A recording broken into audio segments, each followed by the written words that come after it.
আজকের আমরা শিখব শতকরা নির্ণয় করা।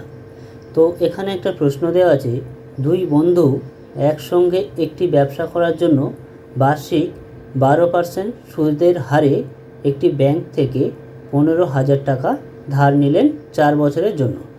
তাহলে 4 বছর পরে ওদেরকে কত টাকা ব্যাংককে দিতে হবে?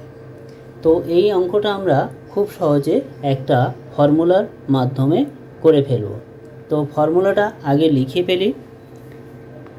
SI = PR/100, এটা হলো ফর্মুলা। এই ফর্মুলা দিয়ে আমি আগে সুদটা বের করব, তারপরে সুদের সঙ্গে আসল যোগ করলে বেরিয়ে আসবে কত টাকা আমাকে দিতে হবে, মানে ওই বন্ধুদের দিতে হবে, সেটাই এখানে অঙ্কের মাধ্যমে আমি নির্ণয় করব। তো SI এখানে আমার সুদ তো দেওয়া নেই, তাহলে আমার দেওয়া আছে কি P 15,000 টাকা। আর কত দেওয়া আছে 12, T কত 4, আর দেওয়া আছে 100, কেটে দিলাম। 15 × 4 = 60,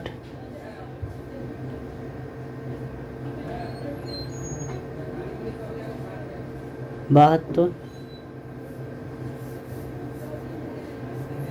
সুদ কত টাকা হচ্ছে?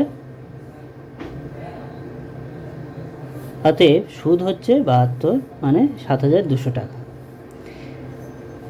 অতএব ব্যাংকে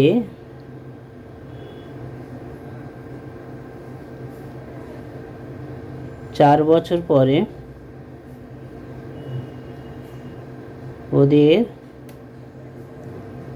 দিতে হবে কত টাকা? 15,000 প্লাস 7,200 সমান কত হচ্ছে? 15, 0 0 0 বসিয়ে দিলাম। 7 5 12, 2 হাতে 1 আর 1 1 2, মোট 22,200 টাকা দিতে হবে। এটা হবে এই প্রশ্নের কারেক্ট অ্যান্সার। তো আরও নতুন নতুন অঙ্ক যদি তোমরা শিখতে চাও তাহলে এই চ্যানেলটিকে সাবস্ক্রাইব করে রাখো, আর একটা লাইক কমেন্ট করে জানাও তোমরা আরও কী কী অঙ্ক শিখতে চাও, সেই অঙ্কগুলো তোমাদের কাছে আমি নিয়ে আসবো।